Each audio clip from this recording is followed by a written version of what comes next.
মোৰ নাম ৰুমি হয়। মই অংকুৰিত অসমৰ এক্সিকিউটিভ মেম্বাৰ হয়।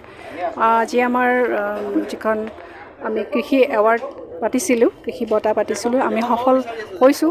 আমাৰ জুৰি মেম্বাৰে ইয়াৰ ছিলেকশ্যন কৰিছিলে আৰু আমিও গম পোৱা নাছিলোঁ কোন কোন ছিলেক্ট হৈছে। শেষত গম পাইছোঁ। বহুত নিকাভাৱে এই ছিলেকশ্যনটো কৰা হৈছিলে। বহুত ভাল লাগিছে আজিৰ প্ৰগ্ৰাম আৰু অনাগত বছৰতো আমি সেই একেধৰণে বছৰে আমি পাতি যাম। তেনেকুৱা কৃষকসকলক উৎসাহিত কৰিবৰ কাৰণে। অসমবাসীলৈ নমস্কাৰ জনাইছোঁ। মই শ্ৰী পংকজ বৰুৱা, মই নলবাৰীৰ পৰা আহিছোঁ। আজি মই এই অংকুৰিত বঁটা পাই মই আনন্দিত হৈছোঁ।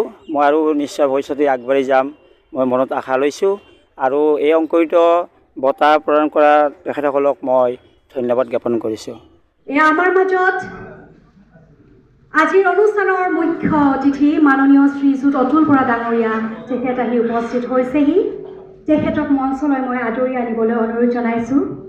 অংকুৰিত অসমৰ সভাপতি নাছিৰ হুছেইন ডাঙৰীয়া মঞ্চলৈ আহিবলৈ অনুৰোধ জনাইছোঁ। শ্ৰীযুত মনোজ কুমাৰ গোস্বামী ডাঙৰীয়া, সাহিত্য একাডেমী বঁটা বিজয়ী সাহিত্যিক মুখ্য সম্পাদক NKTV আমাৰ অসম, তেখেতক আদৰি আনিবলৈ অনুৰোধ জনাইছোঁ। শ্ৰীযুত মনোজ শইকীয়া ডাঙৰীয়া, অসম পশুধন আৰু হাঁহ কুকুৰা নিগমৰ অধ্যক্ষ, তেখেতক আহিবলৈ অনুৰোধ জনাইছোঁ মঞ্চলৈ। অৰণ্য মানৱ শ্ৰীযুত যাদৱ পায়েং ডাঙৰীয়া, বিশিষ্ট প্ৰকৃতিবিদ, তেখেতক আদৰি আনিবলৈ অনুৰোধ জনাইছোঁ। বিশিষ্ট সাংবাদিক শ্ৰীযুত প্ৰণয় বৰদলৈ ডাঙৰীয়া, NKTV কনচাল্টিং এডিটৰ, তেখেতক আহিবলৈ অনুৰোধ জনাইছোঁ। শ্ৰীযুত পৰাধনী আদিত্য ডাঙৰীয়া, মুখ্য সম্পাদক নিউজ 18, তেখেতক মঞ্চলৈ আহিবলৈ অনুৰোধ জনাইছোঁ।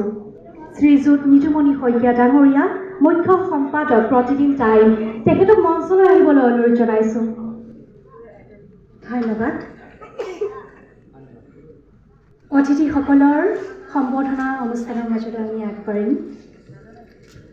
মাননীয় শ্ৰীযুত অতুল বৰা ডাঙৰীয়াক সম্বৰ্ধনা জনাব অংকুৰিত অসমৰ সভাপতি নাছিৰ হুছেইন ডাঙৰীয়া, তেখেতক আহিবলৈ অনুৰোধ জনাইছোঁ।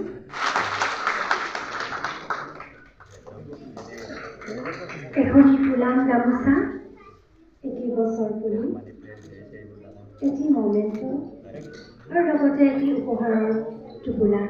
ইয়াৰ পাছতে শ্ৰীযুত মনোজ শইকীয়া ডাঙৰীয়াক সম্বৰ্ধনা জনাবলৈ মই অনুৰোধ জনাইছোঁ। ডক্টৰ হেমেন ভৰালী ডাঙৰীয়া, অসম পশুধন আৰু হাঁহ কুকুৰা নিগমৰ অধ্যক্ষ।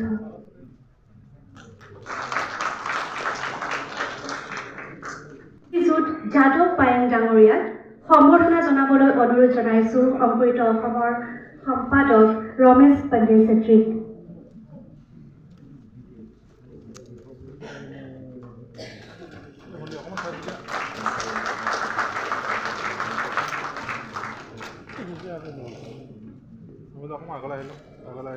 এখনি ফুলাম গামোচা, এটি মমেণ্ট, এটি গছৰ পুলি আৰু লগতে এটি উপহাৰৰ টোপোলা।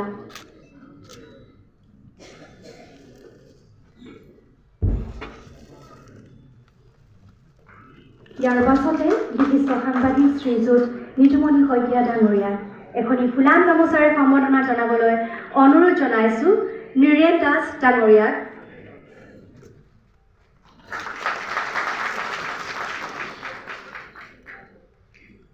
এটি মমেণ্ট, এখনি ফুলাম গামোচা, এটি গছৰ পুলি আৰু লগতে উপহাৰৰ টোপোলা। ইয়াৰ পাছতে শ্ৰীযুত প্ৰণয় বৰদলৈ ডাঙৰীয়াক সম্বৰ্ধনা জনাবলৈ অনুৰোধ জনাইছোঁ। ৰাহুল মোদী ডাঙৰীয়াক আহিবলৈ অনুৰোধ জনাইছোঁ।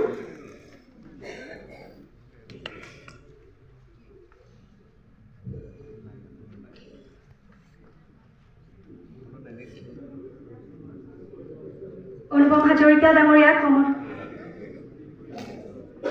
ৰাহুল মোদী ডাঙৰীয়াক সম্বৰ্ধনা জ্ঞাপন কৰিছে শ্ৰীযুত প্ৰণয় বৰদলৈ ডাঙৰীয়াক। এখনি ফুলাম গামোচা, এটি মমেণ্ট, আৰু গছৰ পুলি লগতে এটি উপহাৰৰ টোপোলা।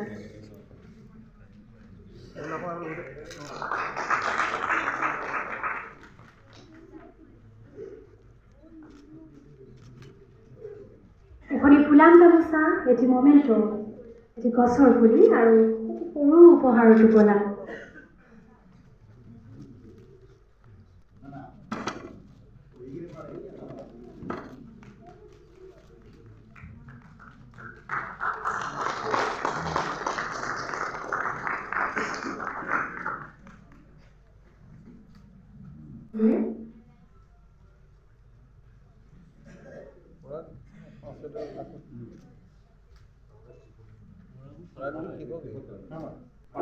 মই খেতি কৰোঁ।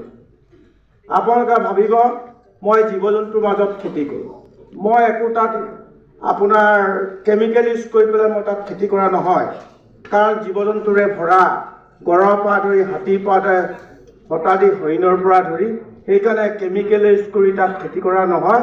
আৰু যিখিনি খাই মেলি থাকে মই সেইবোৰ খাওঁ আৰু নিজেও সেইটো উৎপাদনমুখী হওঁ।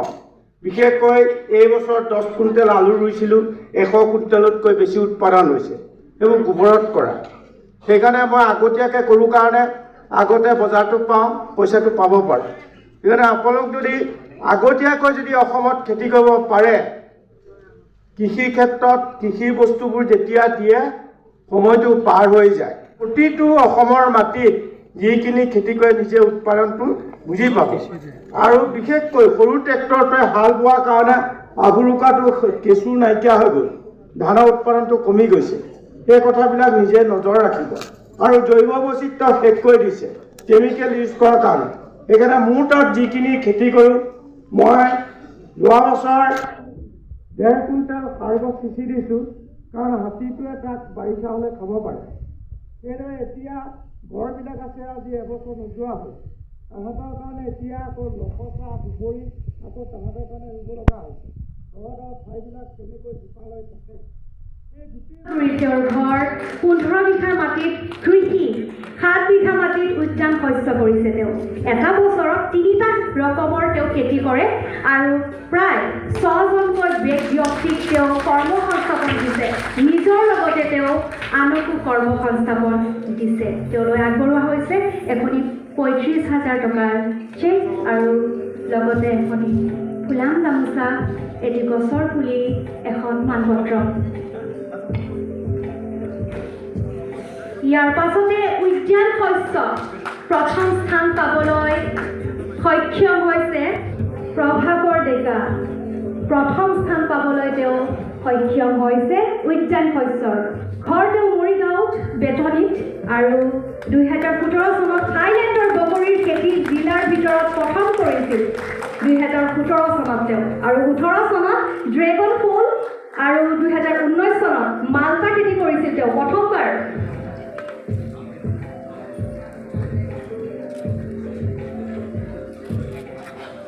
ইয়াৰ পাছতে পশুপালন শিতানৰ প্ৰথম স্থান পাইছে। অংকুৰিত কৃষি বঁটা 2024 প্ৰথম স্থান প্ৰাপ্ত প্ৰশান্ত শৰ্মা, পশুপালন শিতান। ঘৰ নলবাৰী, গাহৰি পালন, দুগ্ধ পালন, ছাগলী, হাঁহ, কুকুৰা পালনৰ লগত তেওঁ জড়িত।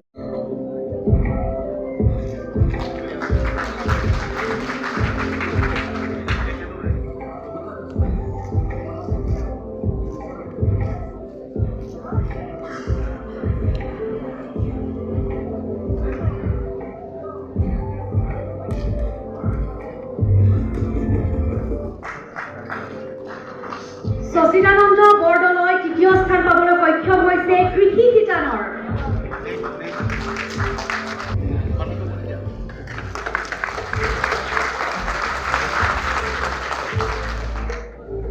ধন্যবাদ। ইয়াৰ পাছতে জনাইছোঁ মই পৰামণি আদিত্য ডাঙৰীয়া। এখনি ফুলাম গামোচা, এখন মানপত্ৰ আৰু এটি ফুলৰ পুলি।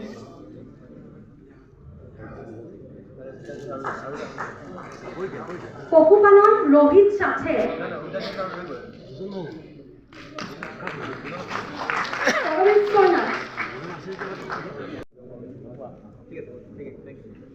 ধন্যবাদ মৌচুম হাজৰিকা ডাঙৰীয়া।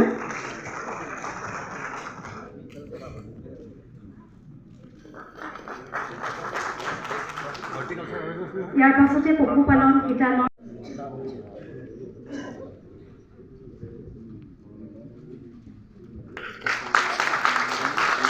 বিশ্বজিৎ কাকতি নলবাৰী পশুপালন বিশ্বজিৎ কাকতি নলিনী দাস নলিনী দাস ডাঙৰীয়াই তেখেতে 6জনকৈ মানুহক সংস্থাপন দিছে আৰু কি লাগে।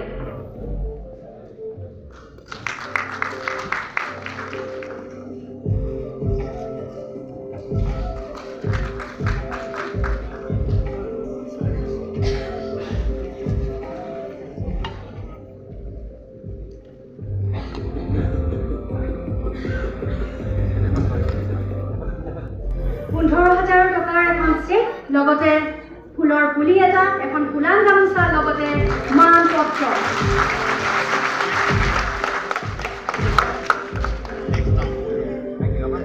তেওঁ সংস্থাপিত কৰিছে এই তন্ময় জ্যোতি নাথে। গতিকে বহুত বহুত অভিনন্দন।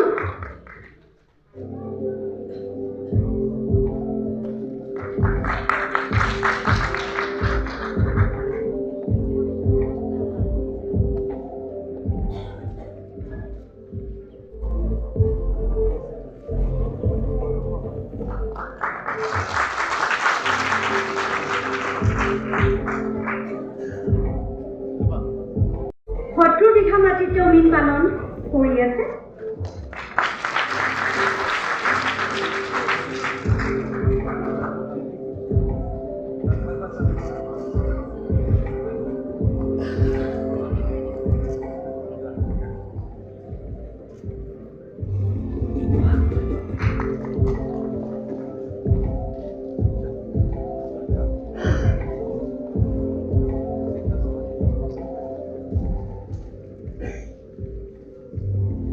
অংকুৰিত অসমৰ সম্পাদক হয় মই।